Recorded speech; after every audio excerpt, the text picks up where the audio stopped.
Olá, senhoras e senhores. Nesse vídeo eu quero falar sobre a importância da autocompetição para parar de procrastinar. Bom, vou me apresentar agora, e eu não sou aqueles guruzinhos do Instagram que vai te passar uma fórmula mágica para parar de fazer tal coisa. Esse canal é uma simples conversa, passando experiências em forma de dicas para outras pessoas, que no caso são vocês que estão me assistindo, certo? E é o seguinte, você já deve estar acostumado a ver no Instagram aquelas, às vezes até crianças que falam, fuja das corridas dos ratos, saia da Matrix.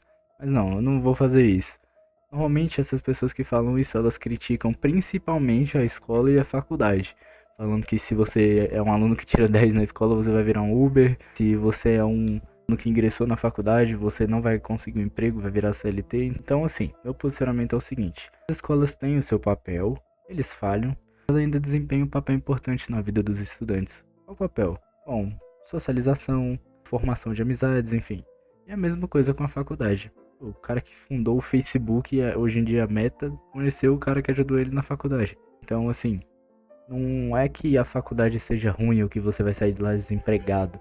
É que lá tem pessoas na qual você pode até formar um império, que foi o caso da pessoa que eu citei, certo? Você não deve condenar algo sem ter passado por aquilo. E aí, normalmente é o que esses gurus fazem. É óbvio, tem alguns que já passaram pela faculdade e tiveram uma experiência ruim, mas isso não anula o fato de que tem pessoa que sai da faculdade e consegue ficar podre de rico.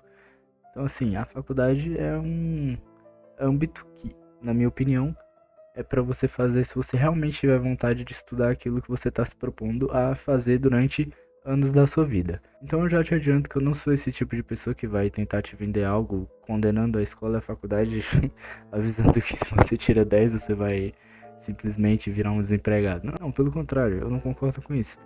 Uma pessoa que tira 10 na escola, que não é algo muito difícil, é só você se esforçar ao mínimo, fazer as atividades diárias ali, se esforçar um pouquinho, de estudar meia horinha de cada matéria uma semana antes da prova, você já consegue tirar uma boa nota nela e assim, enfim, vai formando uma bola. Então, não é algo que vai te condenar você tirar uma nota alta na escola, certo? Então, eu não concordo com isso, mas vamos agora para o assunto principal do vídeo. Ela é bela e salva vidas. Como o próprio nome já diz, a autocompetição é o que você faz para competir consigo. Ou seja, quando você está aplicando ela, você não pode se comparar com outras pessoas. Isso é o que mais acontece hoje em dia e um dos grandes motivos da procrastinação. É mais fácil ocorrer de você se comparar por meio das redes sociais. Não vou falar para você, desinstala seu Instagram, seu Facebook, seu YouTube, desinstala tudo, se tranca dentro do quarto e começa a estudar por livro que você vai ser bem melhor. Não, não vou falar isso. O próprio uso das redes sociais pode colaborar para a autocompetição. Diário, mas como que algo que faz eu procrastinar pode me ajudar a parar de procrastinar? Simples, você vai regrar o seu uso, moderá-lo, definir quando você pode praticá-lo. Isso é o princípio básico da autocompetição.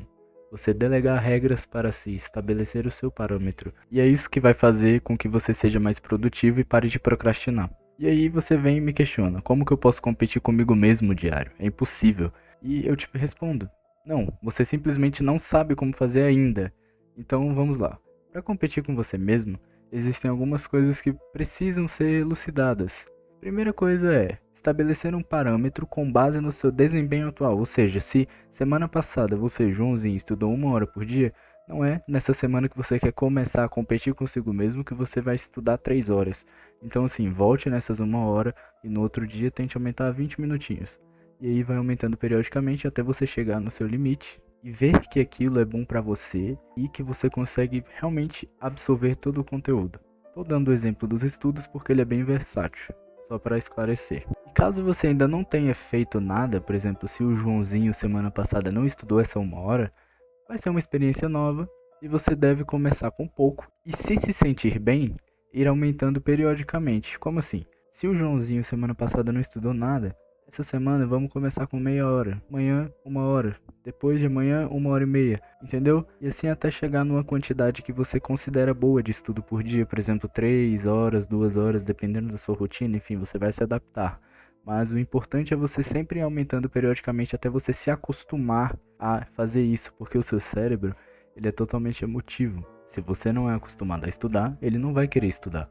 E você concorda comigo, se você não é acostumado a estudar, ele não vai querer estudar. E você concorda comigo que se ele não vai querer estudar, não é melhor você começar com uma quantidade pequena e aumentando até ele se acostumar do que já começar com uma quantidade totalmente exacerbada e fazer ele não querer mais ainda estudar? Então isso é fundamental, você começar no pouco e ir aumentando periodicamente. Tendo isso em base, você já deve estar pensando, não adianta nada querer começar a estudar 8 horas por dia, sendo que minha retenção de conteúdo só dura até 1 hora e meia, certo? Então, ainda tem essa questão racional. Então, não adianta. Mesmo que você e o seu cérebro aguente estudar 8 horas por dia, você não vai conseguir absorver todo o conteúdo dessas 8 horas porque você ainda não está acostumado. Então, mesmo que ele aguente, mesmo que não te faça mal, meio que não vai adiantar, porque você não está acostumado a receber aquele tanto de informação de uma vez e você só vai reter até certo ponto. Certo? Segunda coisa que precisa ser elucidada: olhar para as pessoas que conseguiram o que você quer e usá-las como motivação, não como motivo para se entristecer e procrastinar, porque você pode muito bem usar uma pessoa como motivação uma hora, mas em outra hora que você vê que aquela pessoa está cada vez evoluindo, você fica triste porque sente que não vai chegar no nível dela e aí você volta para procrastinação, certo? E aí você fica triste porque pensa que não vai chegar no nível dela e volta para procrastinação. Então, vamos lá. Exemplo: eu quero conquistar o tempo de corrida do David Goggins. Sim, é esse mesmo que você tá pensando, aquele cara que toda hora você vê edits de motivação. Bom, como que eu vou conseguir correr o que ele corre sem ao menos ter treinado o tanto que ele treinou para realizar tal feito? É impossível. Você deve sempre se fazer esse tipo de pergunta, pois se não fizer, corre o risco de se sentir insuficiente e querer desistir, ou então achar que não é pra você e acabar procrastinando, porque muita pessoa se limita e não começa porque acha que não vai conseguir fazer o que a outra pessoa conseguiu. Realmente, eu concordo com você, tem pessoas que têm um talento natural, mas isso não significa que você não vai conseguir chegar num nível com maestria e excelência. Então o que eu te digo é, sempre faça esse tipo de pergunta e faça o que você tem que fazer. Não fica só no pensamento. Independente de tudo, apenas faça. Então, vamos lá.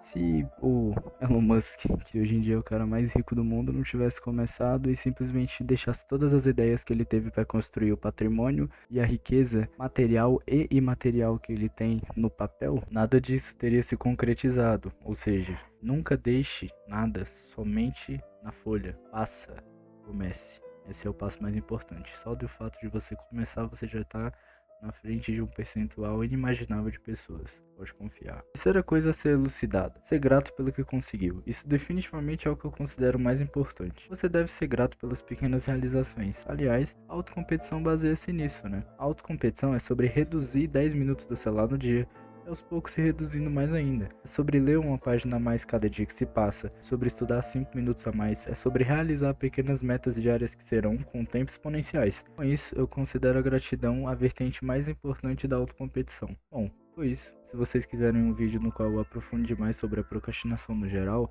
e trago algo mais definido e conceituado, deixe nos comentários. Esse vai ser o ritmo desse canal. Uma conversa que, por meio das minhas experiências, eu passo conhecimento para vocês. Se vocês quiserem, eu trago algo mais aprofundado sobre o que foi falado. Espero que esse vídeo tenha te ajudado. Ele serve para qualquer tipo de pessoa, qualquer faixa etária. Então, se você conhece alguém que tem problema com comparações excessivas e com definir uma meta e cumpri-la, esse vídeo pode ajudar essa pessoa. Bom, desejo a todos vocês um ótimo início de ano e que Deus abençoe vocês.